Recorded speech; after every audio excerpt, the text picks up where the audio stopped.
Life is about opportunities, creating them and embracing them. And for me, that was the Olympic dream. That's what defined me. That was my bliss. As a cross-country skier and member of the Australian ski team headed towards the Winter Olympics, I was on a training bike ride with my fellow teammates. As we made our way up towards the spectacular Blue Mountains west of Sydney, it was the perfect autumn day. Sunshine, the smell of eucalypt, and a dream. Life was good. We'd been on our bikes for around 5.5 hours when we got to the part of the ride that I loved, and that was the hills, because I loved the hills. And I got up off the seat of my bike and I started pumping my legs, and as I sucked in the cold mountain air, I could feel it burning my lungs, and I looked up to see the sun shining in my face. And then everything went black.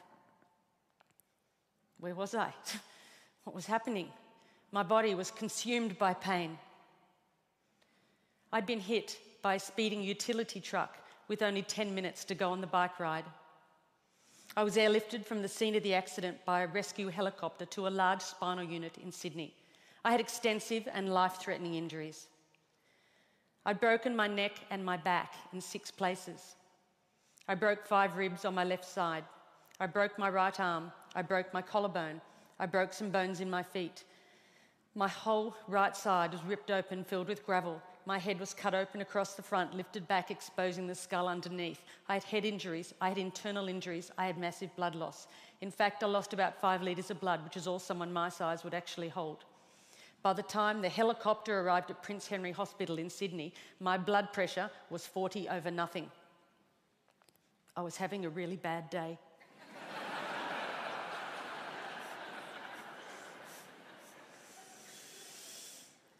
For over 10 days, I drifted between 2 dimensions.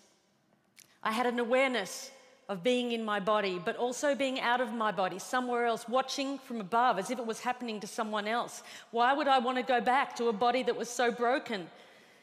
But this voice kept calling me, come on, stay with me. No, it's too hard. Come on, this is our opportunity. No, that body is broken. It can no longer serve me. Come on, stay with me. We can do it. We can do it together. I was at a crossroads. I knew if I didn't return to my body, I'd have to leave this world forever. It was the fight of my life. After 10 days, I made the decision to return to my body, and the internal bleeding stopped. The next concern was whether I would walk again, because I was paralysed from the waist down.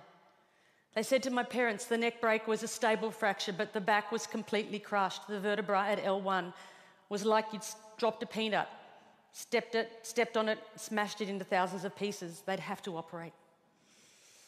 They went in, they put me on a beanbag, they cut me, literally cut me in half. I have a scar that wraps around my entire body.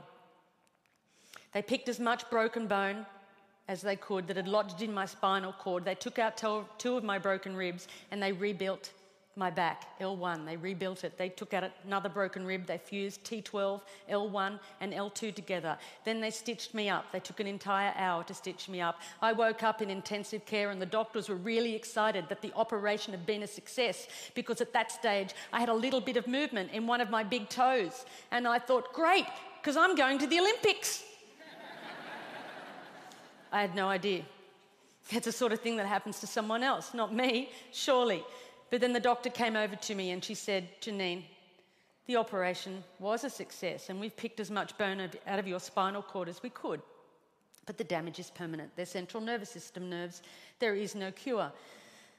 You're what we call a partial paraplegic, and you will have all of the injuries that go along with that. You have no feeling from the waist down, and at most you might get 10 or 20% return. You'll have internal injuries for the rest of your life. You'll have to use a catheter for the rest of your life. And if you walk again, it will be with calipers and a walking frame. And then she said, Janine, you'll have to rethink everything you do in your life, because you're never going to be able to do the things you did before. I tried to grasp what she was saying. I was an athlete. That's all I knew. That's all I'd done. If I couldn't do that, then what could I do? And the question I ask myself is, if I couldn't do that, then who was I? They moved me from intensive care to acute spinal. I was lying on a thin, hard spinal bed. I had no movement in my legs. I had tight stockings on to protect from blood clots. I had one arm in plaster, one arm tied down by drips. I had a neck brace and sandbags on either side of my head. And I saw my world through a mirror that was suspended above my head. I shared the ward with 5 other people. And the amazing thing is that because we were all lying paralysed in the spinal ward, we didn't know what each other looked like. How amazing is that? How often in life do you get to make friendships, judgment-free, purely based on spirit? And there were no superficial conversations as we shared our innermost thoughts, our fears, and our hopes for life after the spinal ward. I remember one night, one of the nurses came in, Jonathan, with a whole lot of plastic straws. He put a pile on top of each of us and he said, "Start threading them together." Well, there wasn't much else to do in the spinal ward, so we did. And when we'd finished, he went around silently and he joined all of the straws up till it looped around the whole ward. And then he said, "Okay, everybody, hold on to your straws." And we did. And he said, "Right, now we're all connected." And as we held on and we breathed as one, we knew we weren't on this journey alone.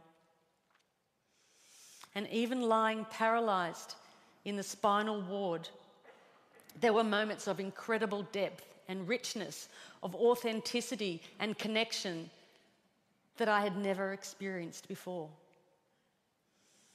And each of us knew that when we left the spinal ward, we would never be the same. After 6 months, it was time to go home. I remember Dad pushing me outside in my wheelchair, wrapped in a plaster body cast, and feeling the sun on my face for the first time. I soaked it up and I thought, how could I ever have taken this for granted? I felt so incredibly grateful for my life. But before I left hospital, the head nurse had said to me, "Janine, I want you to be ready because when you get home, something's going to happen." And I said, "What?" And she said, "You're going to get depressed." And I said, "Not me, not Janine the machine," which was my nickname. She said, "You are, because see, it happens to everyone. In the spinal ward, that's normal. You're in a wheelchair, that's normal, but you're going to get home and realise how different life is." And I got home and something happened. I realised Sister Sam was right. I did get depressed. I was in my wheelchair. I had no feeling from the waist down, attached to a catheter bottle. I couldn't walk. I'd lost so much weight in hospital, I now weighed about 80 pounds. And I wanted to give up. All I wanted to do was put my running shoes on and run out the door. I wanted my old life back. I wanted my body back. And I can remember Mum sitting on the end of my bed and saying, "I wonder if life will ever be good again." And I thought, how could it? Because I've lost everything that I valued, everything that I'd worked towards, gone. And the question I asked was, why me? Why me? And then I remembered my friends that were still in the spinal ward, particularly Maria. Maria was in a car accident and she woke up on her 16th birthday to the news that she was a complete quadriplegic. Had no movement from the neck down, had damage to her vocal cords and she couldn't talk. They told me, "We're going to move you next to her because we think it will be good for her." I was worried. I didn't know how I'd react being next to her. I knew it would be challenging, but it was actually a blessing because Maria always smiled.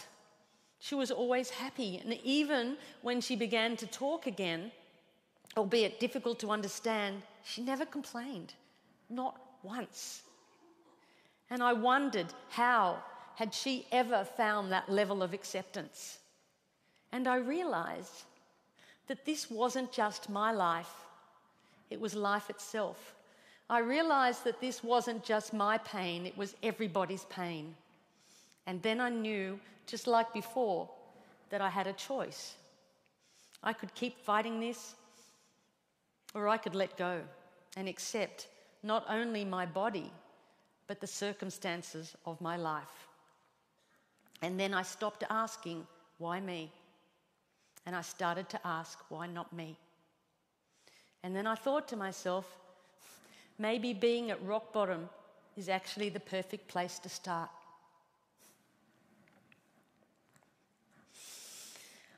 I had never before thought of myself as a creative person. I was an athlete. My body was a machine.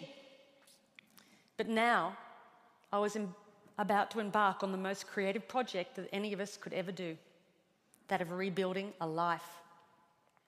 And even though I had absolutely no idea what I was going to do, in that uncertainty came a sense of freedom. I was no longer tied to a set path. I was free to explore life's infinite possibilities. And that realization was about to change my life. Sitting at home in my wheelchair and my plaster body cast, an aeroplane flew overhead. And I looked up and I thought to myself, that's it. If I can't walk, then I might as well fly. I said, Mum, I'm going to learn how to fly. She said, that's nice, dear. I said, pass me the yellow pages. She's passed me the phone book. I rang up the flying school. I made a booking. Said, I'd like to make a booking to come out for a flight. They said, when do you want to come out? I said, well, I have to get a friend to drive me out because I can't drive. Sort of can't walk either. Is that a problem? I made a booking, and weeks later, my friend Chris and my mum drove me out to the airport, all 80 pounds of me covered in a plaster body cast in a baggy pair of overalls. I can tell you, I did not look like the ideal candidate to get a pilot's license. I'm holding onto the counter because I can't stand. I said, hi, I'm here for a flying lesson. And they took one look and ran out the back to draw short straws. You get her. No, you take her. Finally, this guy comes out. He goes, hi, I'm Andrew, and I'm going to take you flying. I go, great. So they drive me down. They get me out on the tarmac, and there was this red, white, and blue aeroplane. It was beautiful. They lifted me into the cockpit. They had to slide me up on the wing, put me in the cockpit. They sat me down. There are buttons and dials everywhere. I'm going, wow, how do you ever know what all these buttons and dials do? Andrew, the instructor, got in the front, started the aeroplane up. He said, would you like to have a go at taxiing? That's when you use your feet to control the rudder pedals, to control the aeroplane on the ground. I said, no, I can't use my legs. He went, oh. I said, but I can use my hands. And he said, okay. So he got over to the runway and he applied the power. And as we took off down the runway and the wheels lifted up off the tarmac and we became airborne, I had the most incredible sense of freedom. And Andrew said to me, as we got over the training area, you see that mountain over there? And I said, yeah. And he said, well, you take the controls and you fly towards that mountain. And as I looked up, I realized that he was pointing towards the Blue Mountains, where the journey had begun. And I took the controls, and I was flying. And I was a long, long way from that spinal ward. And I knew right then that I was going to be a pilot. Didn't know how on earth I'd ever pass a medical. But I'll worry about that later, because right now I had a dream. So I went home, I got a training diary out, and I had a plan. And I practiced my walking as much as I could. And I went from the point of like 2 people holding me up to 1 person holding me up, to the point where I could walk around the furniture, as long as it wasn't too far apart. And then I made great progression to the point where I could walk around the house, holding onto the walls like this. And Mum said she was forever following me, wiping off my fingerprints. But at least she always knew where I was. So while the doctors continued to operate and put my body back together again, I went on with my theory study. And then eventually and amazingly, I passed my pilot's medical, and that was my green light to fly. And I spent every moment I could out at that flying school, way out of my comfort zone. All these young guys that wanted to be Qantas pilots, you know, and little old hop-along me. In first my plaster cast, and then my steel brace, my baggy overalls, my bag of medication and catheters, and my limp. And they used to look at me and think, oh, who is she kidding? She's never going to be able to do this. And sometimes I thought that too. But that didn't matter, because now there was something inside that burned that far outweighed my injuries. And little goals kept me going along the way.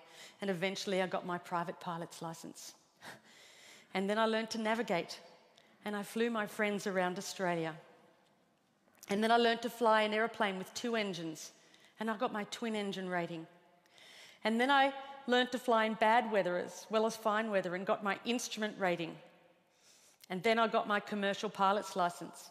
And then I got my instructor rating. And then I found myself back at that same school where I'd gone for that very first flight, teaching other people how to fly. Just under 18 months after I'd left the spinal ward.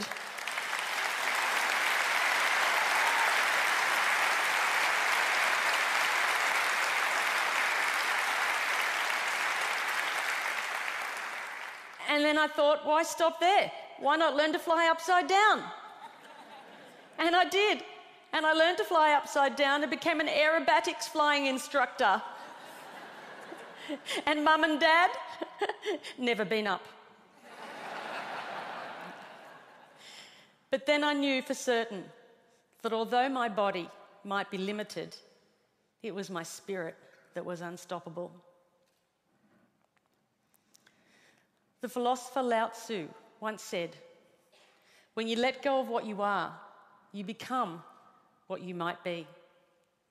I now know that it wasn't until I let go of who I thought I was that I was able to create a completely new life.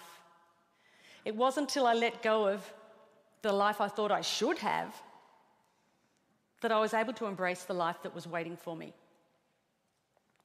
I now know that my real strength never came from my body. And although my physical capabilities have changed dramatically, who I am is unchanged. The pilot light inside of me was still a light, just as it is in each and every one of us. I know that I'm not my body, and I also know that you're not yours. And then it no longer matters what you look like, where you come from, or what you do for a living. All that matters is that we continue to fan the flame of humanity by living our lives as the ultimate creative expression of who we really are. Because we are all connected by millions and millions of straws. And it's time to join those up and to hang on. And if we are to move towards our collective bliss, it's time we shed our focus on the physical and instead embrace the virtues of the heart. So raise your straws if you'll join me. Thank you.